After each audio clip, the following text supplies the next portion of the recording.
apa tuh? Ngomong apa tuh Cherry? Ngomong ini apa ya? Aku kepengen ngobrol karena Gibran sekarang mencintai seni budaya Indonesia, terutama wayang. Jadi saya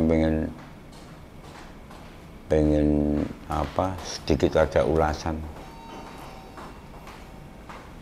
bagaimana pelestariannya. Kalau saya kan pengiring wayang. Mas Gibran yang masih muda, generasi muda di bidang pelestarian wayang itu kira-kira kedepannya gimana? Atau mulai dari katakanlah mulai ada sertifikat yang pengakuan dari UNESCO tanggal 7 November 2003 kalau nggak salah, itu menurut Mas Gibran gimana toh? Wayang itu harus diapain? Wayang itu harus bagaimana? Wayang itu harus mengapa gitu? Ya kalau menurut saya pengakuan dari dunia itu tidak hanya formalitas dan tidak ada isinya kalau di negara sendiri tidak diakui, tidak diapresiasi. Dan kalau kedepannya menurut saya pelestarian wayang itu selain tentunya dengan pertunjukan dan pementasan wayang itu sendiri, tetapi juga edukasi tentang wayang itu harus merata dan akurat gitu. Edukasi ke generasi milenial. Ya, dan itu bisa dengan cara yang mungkin bagi kalangan tua seperti Pak Gedok nggak kepikiran gitu.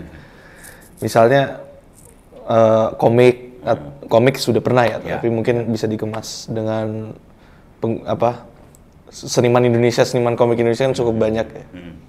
Dan bisa juga sebenarnya lewat game kalau menurut saya. Game modern itu kan ada ceritanya juga bisa. Jadi apanya tuh bonekanya tuh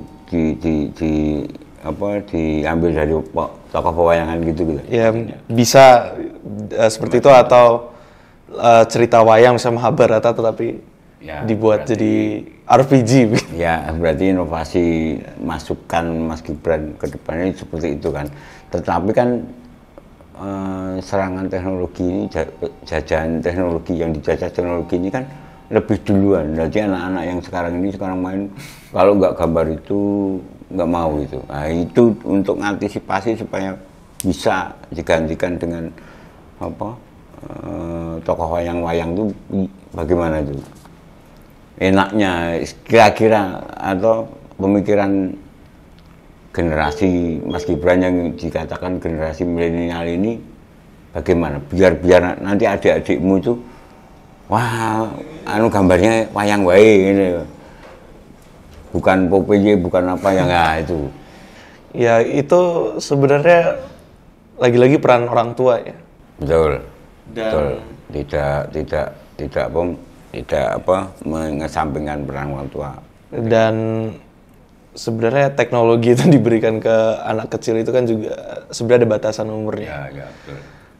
Tetapi juga tidak bisa dipungkiri hidup sekarang erat dengan teknologi.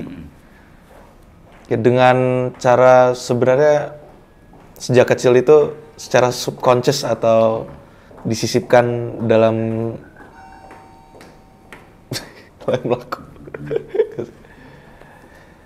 atau misalnya dari sejak kecil itu disisipkan lewat relung-relung kehidupan yang lain, gambar wayang atau bahkan sebenarnya sekedar penamaan loh Pak Gedok. Penamaan anak. Sekarang apa ada anak namanya Setiaki atau Kresna kan enggak ada. Sekarang nama-nama tambah sudah hampir punah. Iya, sudah hampir punah. Nama untuk sebuah nama anak toh dari lahir kan. Ya dulu ada yang namanya Pak Gedok kan juga Pak Gatot. Oh, iya. Aslinya bukan Gatot. Kalau dulu kalau tidak ada EYD itu nama asli saya itu karena ejaannya lama. Tulisan yang benar itu masih kartu panjang Gatowet Jowewita aslinya itu. Ya itu asli karena ada EYD tadi. Nah EYD itu apa saya nggak ngerti itu. Sampai sekarang juga nggak sampai EYD-nya masih ada perubahan terus bahasa-bahasanya. Nah, tadi disinggung Mas Gibran, pelestarian tadi, disinggung Mas Gibran, adik-adik harus edukasi, adik-adik orang luar aja apresiasi, orang luar aja mengakui bahwa itu seni budaya Indonesia sampai diakui. Tapi di negara kita sendiri mereka hanya, nah itu terus ada apa semacam apa ya, ada semacam sedikit kayak konflik itu sehingga nanti ini diakui negara lain, kita marah tapi kitanya sendiri tidak melestarikan di depan. Ya, dan kadang-kadang sebenarnya kalau saya sebut aja negara tetangga Malaysia itu kalau misalnya ada masalah drama Malaysia mengakui wayang itu justru sebenarnya di Malaysia itu juga ada wayang, tapi gaya mereka sendiri, wayang Kelantan. Dan itu selalu kalau ada pentas wayang Kelantan pasti ada orang Indonesia bilang maling. Ya. Padahal itu ironisnya, itu menunjukkan bahwa yang teriak maling itu tidak pernah nonton wayang kasus ini. Padahal yang teriak maling itu maling sendiri. Ya. Oke, masih berkaitan dengan pelestarian. Saya sudah tahu, meskipun saya tidak langsung terjun di belajar ke almarhum Pak Manto. Saya senang wayang, saya pengiring wayang kok. Tapi saya kan nggak bisa dalang. Anugerah saya di bidang tari sama musik apapun, dari tradisi sampai ini masih wayang. Tadi mereka yang katakanlah maestro itu sudah membimbing yang adik-adik punya talenta di bidang wayang tadi. Nah sekarang kalau adik-adik itu sudah menimba ilmu, sudah menyerap ilmu dari maestro-maestro atau dari guru-gurunya, terus pertanyaan saya kapan dia mengekspresikan itu mungkin? Iya, karena kalau masih muda itu disibukkan juga dengan hal-hal lain mungkin, dan pasar ya, pasar penanggap wayang itu kan memang lebih, istilahnya lebih pede kalau menanggap dalam senior, atau mungkin ada gengsinya juga begitu. Nah sekarang ini kalau saya ngelihat loh ya, perubahannya drastis banget. Ini sekarang mulai darang-darang muda yang di anu ya. Itu kan nanggapnya itu kan nggak aja sekedar nanggap, karena mungkin ada event seperti sekarang ini event kan ulang tahun.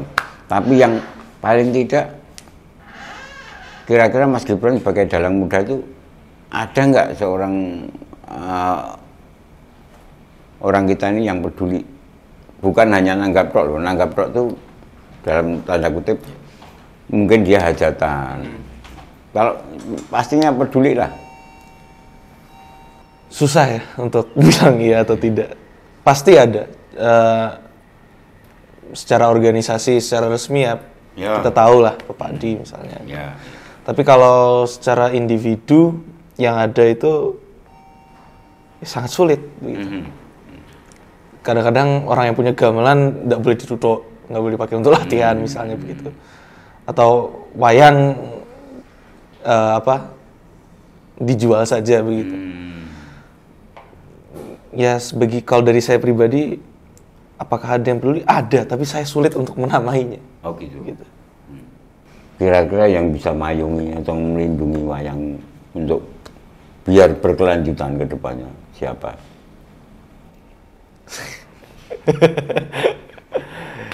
Itulah tanda-tanya. Tanda-tanya besar ya. Ya, yang jelas ya Kemendikbudristek juga harus ada perannya di situ.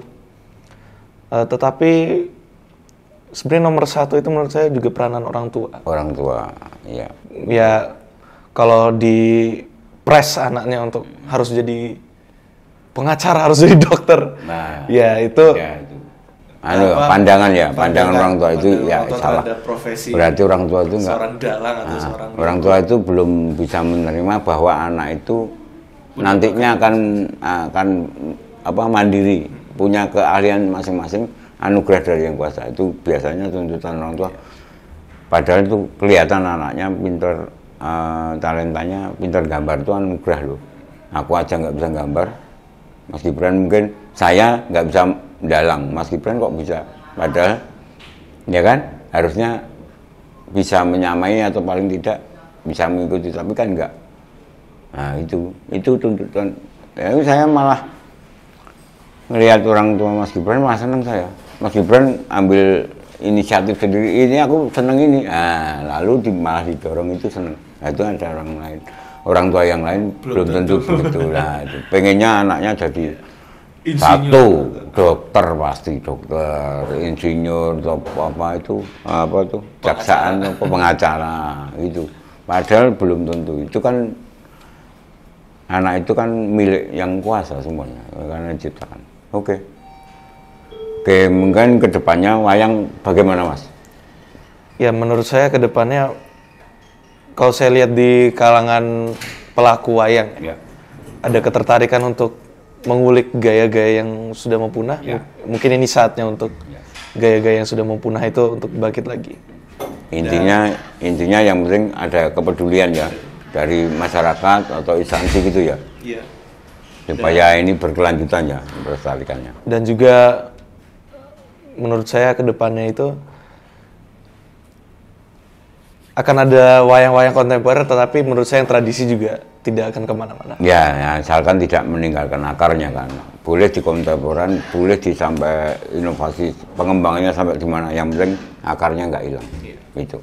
Terima kasih Mas Gibran atas ungkapannya untuk menggugah mereka yang peduli dengan terutama wayang, karena ini konteksnya wayang. Oke, matur nuwun. Sip.